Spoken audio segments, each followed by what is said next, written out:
if you want to search for the Antichrist, I suggest you start at the Pentagon. Now, if you look at a satanic pentagram, every Masonic lodge and every church of Satan somewhere in the building has a 5-pointed satanic pentagram. And if you look at the satanic pentagram, in the center of the pentagram, you see a pentagon.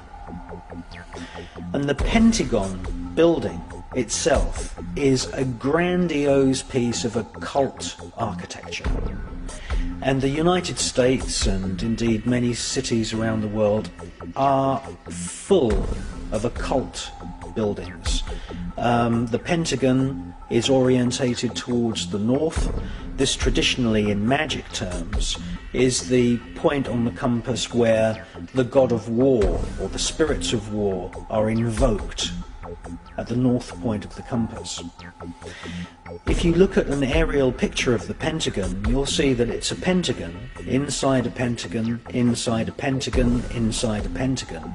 And this is symbolic of the way secret societies set themselves up with an outer circle of members, and then you have the inner circle, and then you have the inner core. Washington, D.C.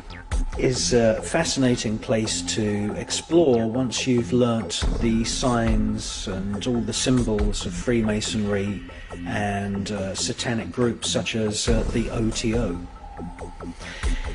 What Washington, D.C. is fashioned after an Egyptian necropolis. And an Egyptian necropolis in the ancient era of Egypt, the Pharaonic dynasty of Egypt. An Egyptian necropolis is a temple for the dead.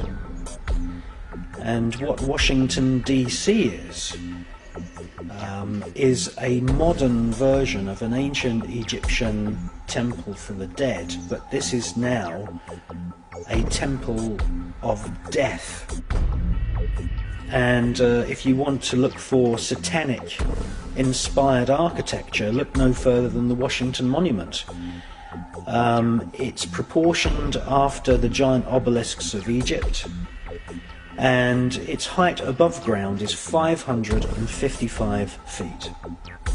But it's anchored, obviously, into the ground just over 100 feet deep. The foundation runs 111 feet, about 20% of the height of the overall building above ground. If you add 20% onto 555, you end up with 666. The Washington Monument is 666 feet in totality. The other aspects of Washington, D.C. are typically Masonic. The small roads within the parklands surrounding the White House have been exposed by David Icke and many other authors as making up the shape of an owl, which is the symbol of Bohemian Grove in California, the Bohemian Club. An owl sitting on the top of a pyramid, and of course the pyramid is one of the symbols that was used by the Bavarian Illuminati. And the whole of Washington, D.C. is this modern temple for death. And the death management center is the Pentagon.